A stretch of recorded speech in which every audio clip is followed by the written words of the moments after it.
Masechet Shevuot Daf Vav. We are analyzing the line in the Mishnah that said Mar'ot Negaim, the shades and colors that are impure as Sarat, are two that are four. What does that mean, two that are four? The Torah says Baheret and Se'et, and each of these Avot have a Tolada, a subcategory that comes from it. So Baheret is white as snow, that's the brightest, and the one that's associated with it as a Tolada, as an outgrowth of it, is lime color white, whereas Se'et means wool, and the outgrowth of that is an egg type of white.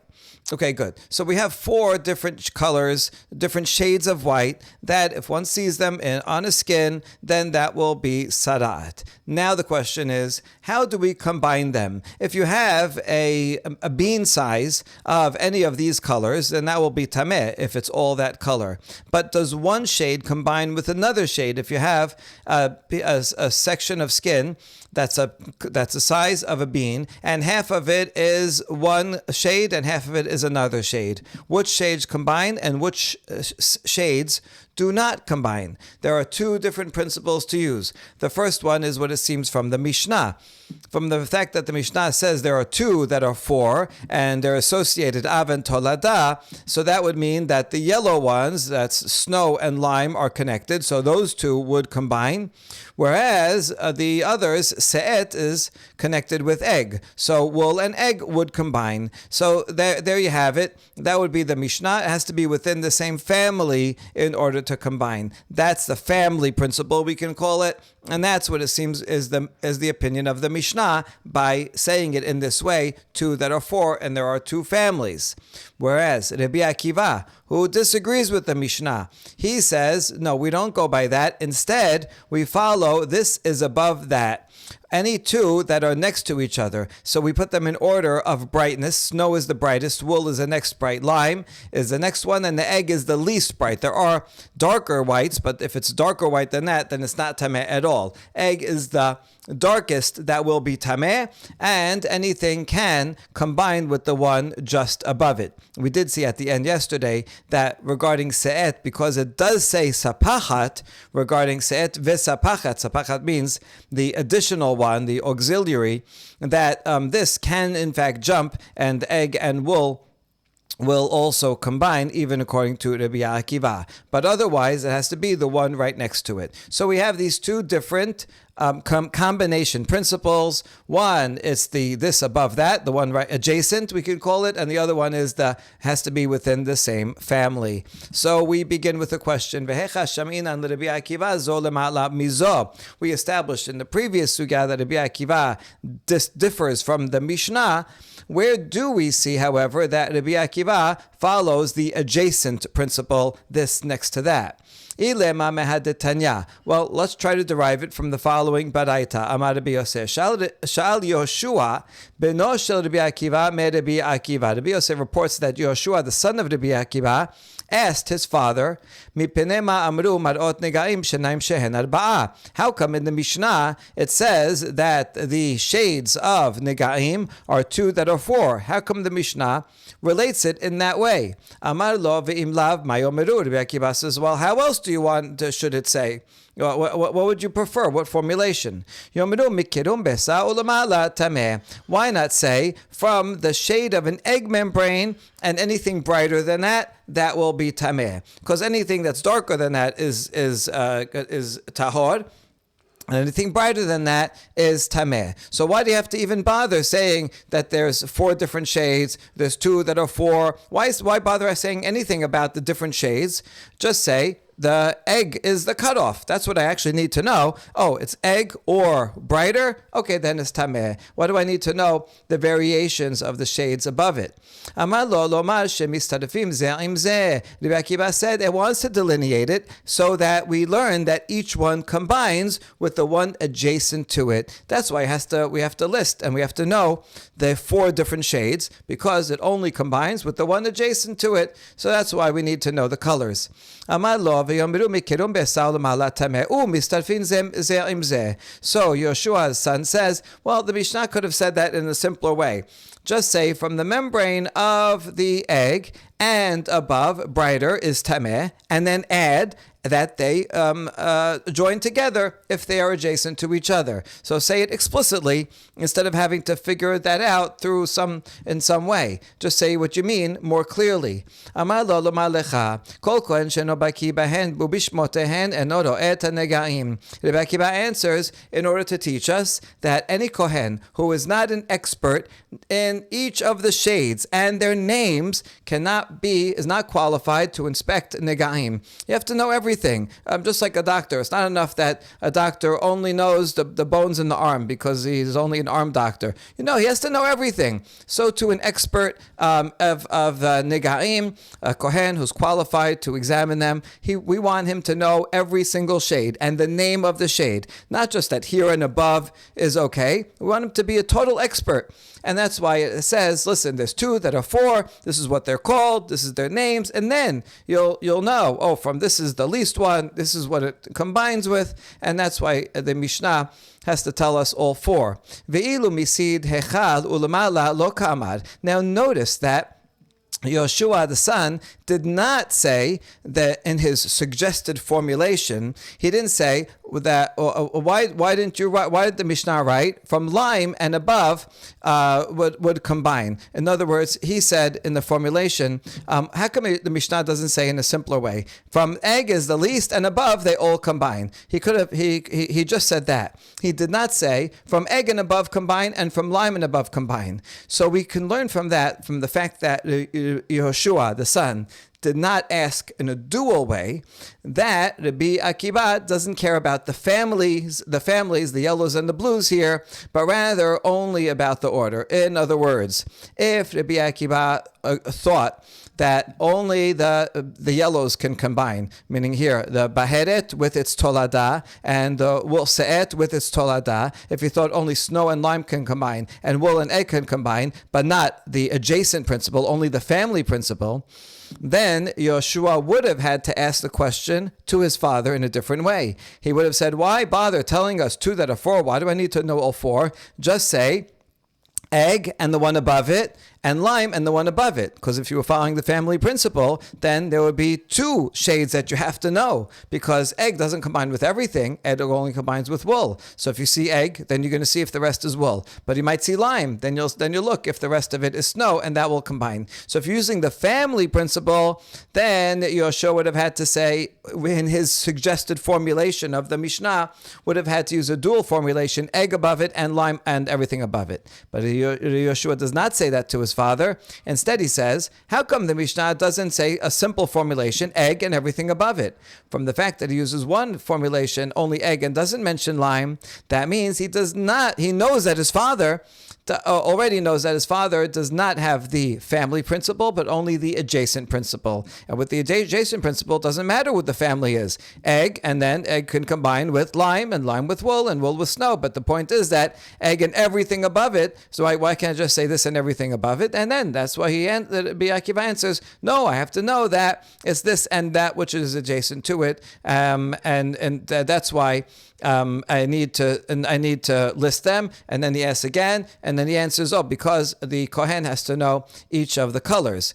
So the conversation makes sense if we think that Rabbi Akiva holds of the principle of adjacent combine, but not that the families combine. And so this is our proof as we continue to explain. From the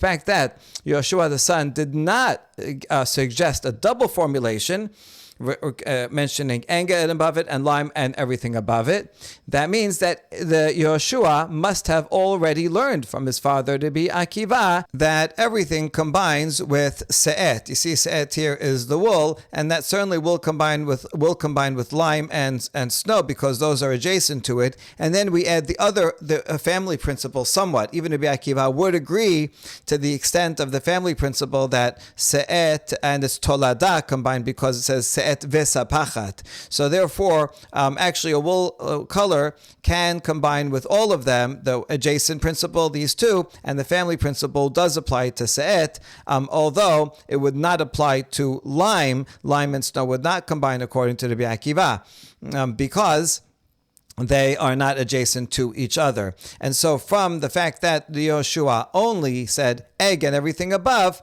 we can see that he does not think that lime would combine with everything above.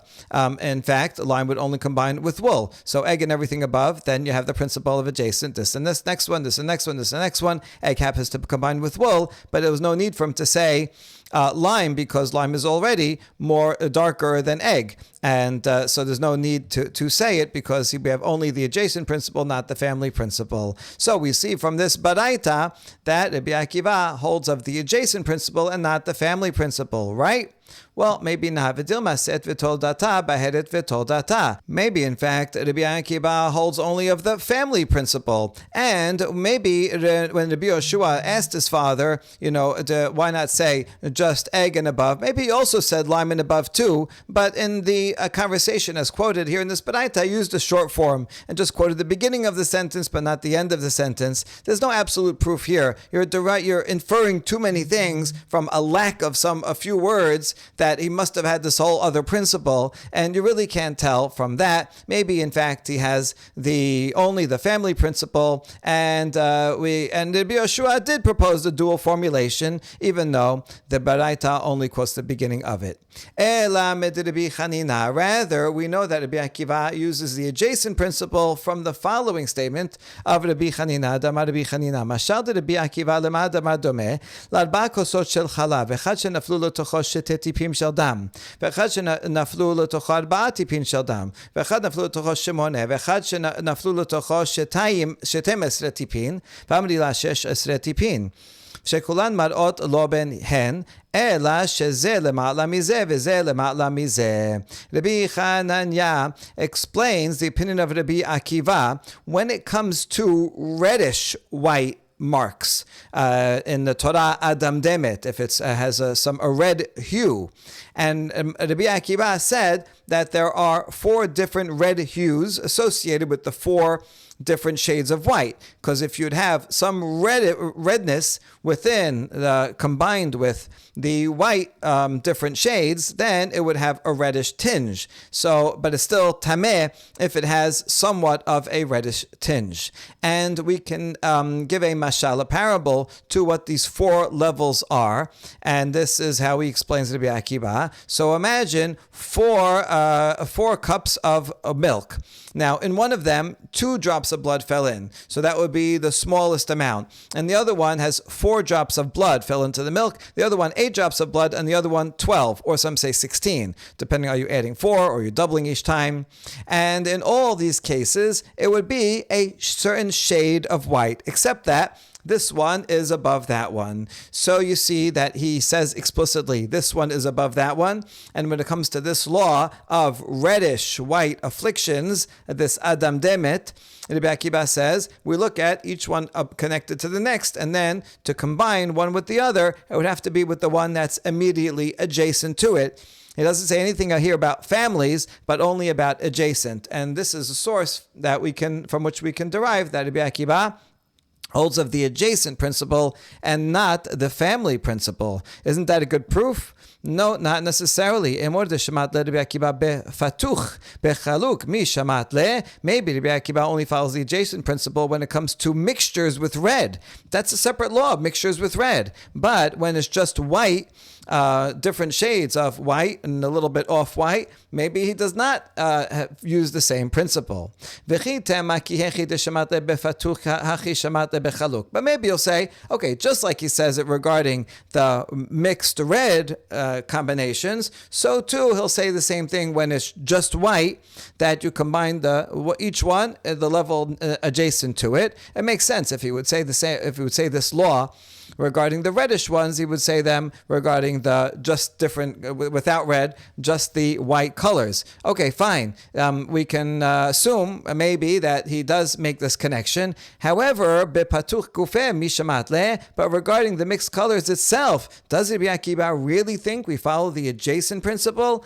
We have a contradiction from a Mishnah here in Negaim. V'hatanya Rabbi Akiva omer, Adam dam shebazeh v'shebazeh kiyayin hamazug b'mayim, ela shel baheret azah kesheleg, v'shel sid deha hemena. The Mishnah quotes Rabbi Akiva saying that the reddish type of this one, of Baheret, and the reddish type of that one, meaning of lime, they both look like wine that are combined with water. The only difference is that when it comes to a Baheret, the whiteness is stronger like snow, whereas when it comes to the lime, it is darker than that. Now notice that he mentions the Baheret and then the seed in our chart. He's giving the reddish, he's comparing the reddishness of the snow with lime. So why is he jumping from snow to lime? Why doesn't he go, if he follows the adjacent principle, compare the reddish type of snow with the reddish type of wool? Why jump to lime? That suggests that he's using the family principle even with the reddish marks and not the adjacent principle. As we ask, if he thinks that we follow the adjacent principle of shades, one darker than the other, then when he's comparing the Baheret, he should compare it to the one right next to it from Semer of the wool, and not jump down to lime, which suggests that he's following the family principle. That's the question. Amri in hachiname v'hatanya Rabbi Natan omer lo shama Rabbi Akiva shel sid dehamenu ela shel Semer dehamena. And we answer, in fact, you're right. That is what he would say, and that is what he does say. As we've seen in the Braita, Rabbi Natan said you got it wrong in that version of the Mishnah. In fact, Rabbi Akiva did not compare the top level to seed, but rather he compared it to wool. And this is what he actually said: the red version of snow and the red version of wool are both look similar to wine diluted with water, except that this is brighter and this is less bright. That is what he said, and that actually proves that when it comes to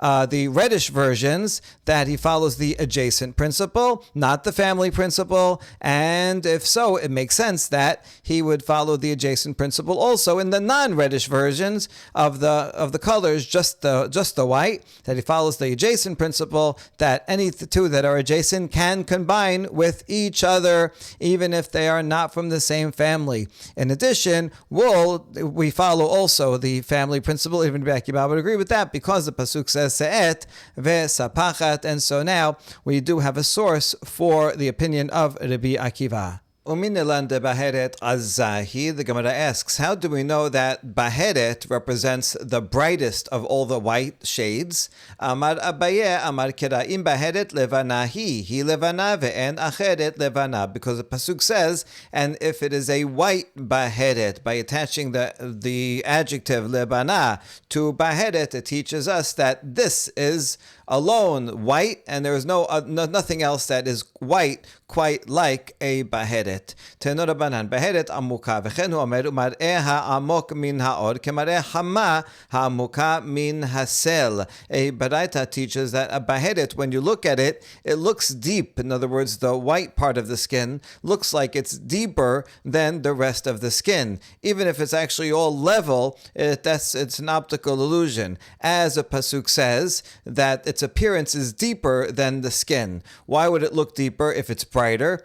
Well, if you look when it's a sunny day at a sunspot and there's shade around it, the spot where it's sunny actually looks deeper than the part where there is shade. That's the way the eye interprets it, and so too on the skin, but it's actually because it's the brightest. Se'et en se'et ela gavoa, v'chen hu omer al kol ha'harim haramim v'al kol ha'gebaot ha'nisaot. Se'et, which is like wool and is darker than the Baheret, which is like snow, The word se'et means something that is carried up, something that is high up. Because actually, when you look at that, because it's a darker shade, it looks like it's raised up. And we see that the word laset means raised up in this pasuk, upon all the high mountains and upon all the raised up hills. So that looks raised up, in fact, because it's darker. Sapachat en sapachat ela tefela, v'chen omer v'amar sefacheni na. The word sapachat here in this pasuk that says se'et o sapachat o baheret. We learned from here before that se'et, since this says the word sapachat right after se'et, so that means se'et has something attached to it. So the word sapachat means something, an appendix, something that is similar to, attached to it, an additional item.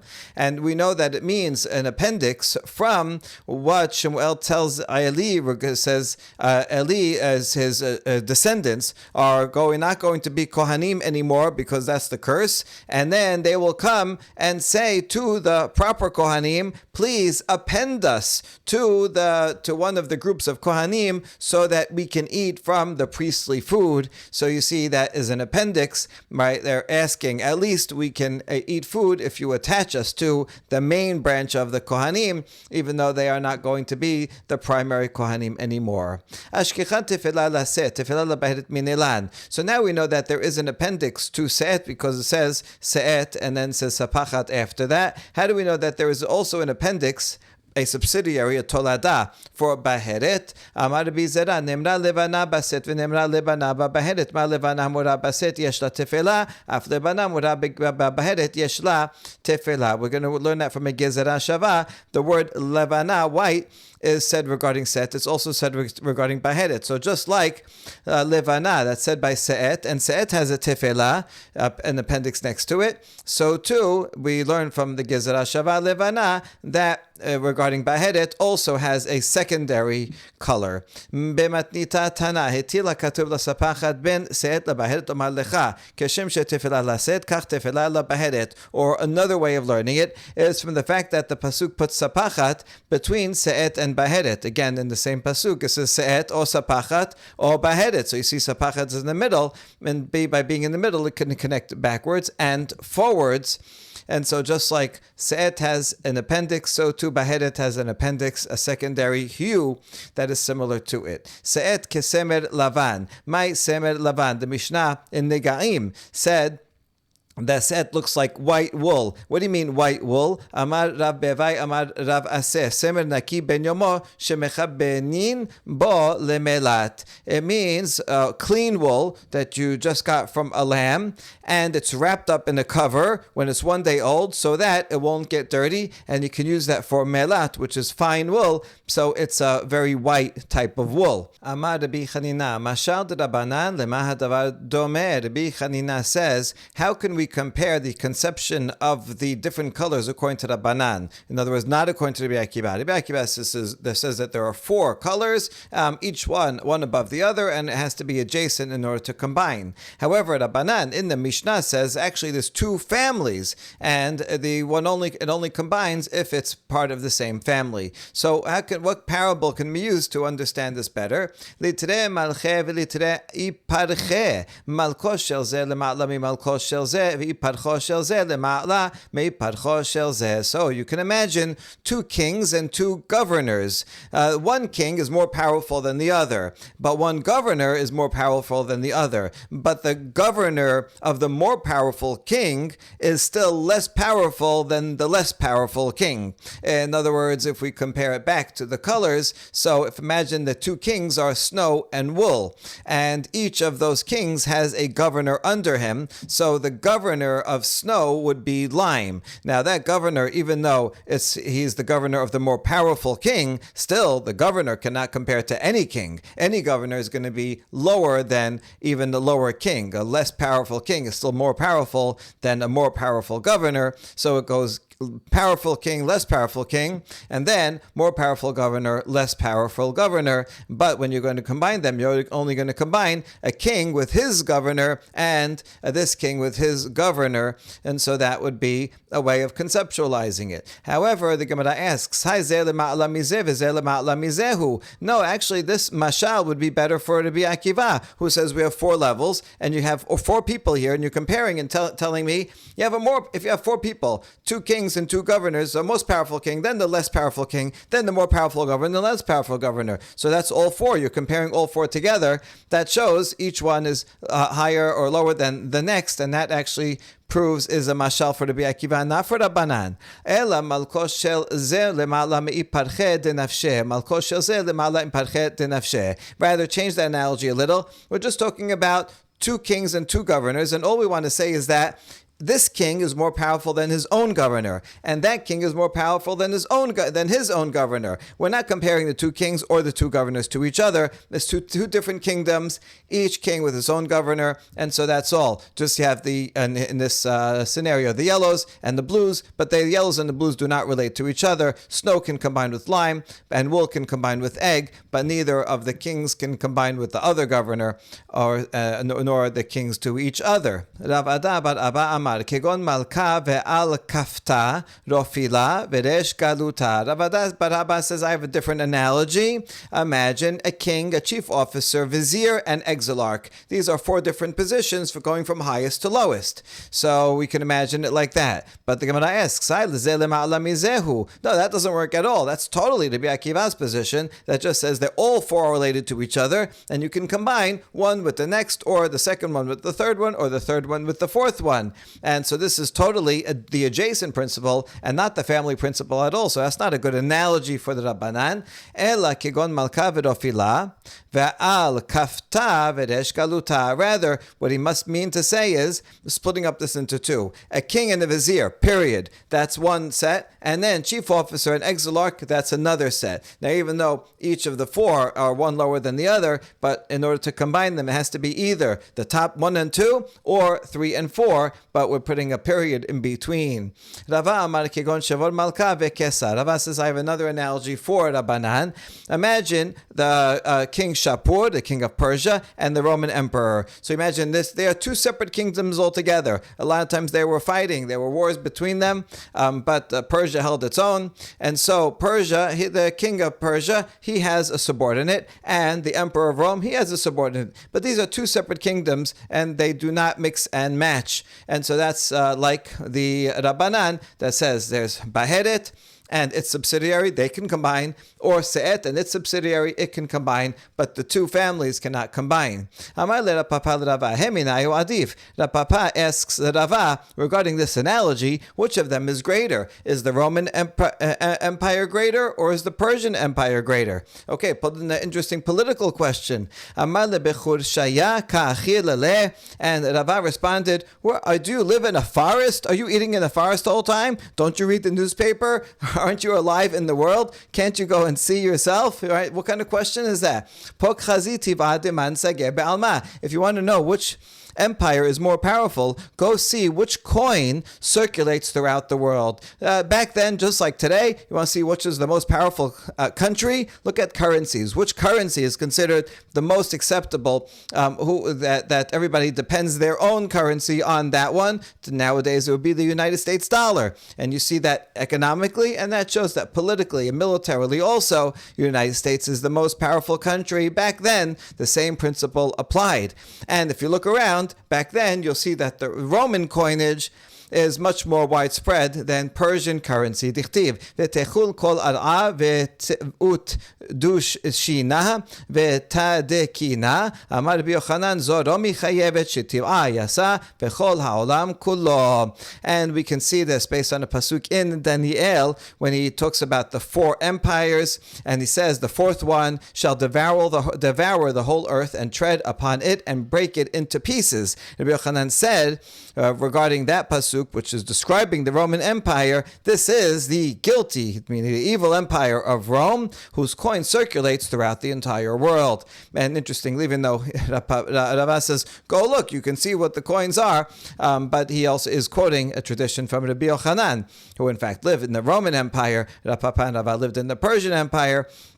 And so they learn based on this pasuk and Rabbi Yochanan's interpretation, and from what they see themselves out in the streets, that the Roman Empire is much greater than the Persian Empire. Ravina Amar kegon gilima de Amar ve'shachake sidina de chitana ve'shachake. Now, another analogy to understand the conception of the rabbis of two different families, you can think of it like a new white woolen garment and a frayed one, and a new linen sheet and a frayed one. So just like one is the wool one, the new one, and after it's frayed, it's going to be a slightly different shade, but still be within the same family, similar to the new one and the frayed one. And then the linen one's going to look different altogether, and linen and a frayed linen one will be a separate one. So you can combine the colors that look like wool and the frayed wool, and you can also combine the new linen and frayed linen, but you can't combine the two. So this is an analogy to the four colors that the rabbis discuss in the Mishnah in Masechet Negaim. Baruch Adonai Le'olam, Amen ve'amen.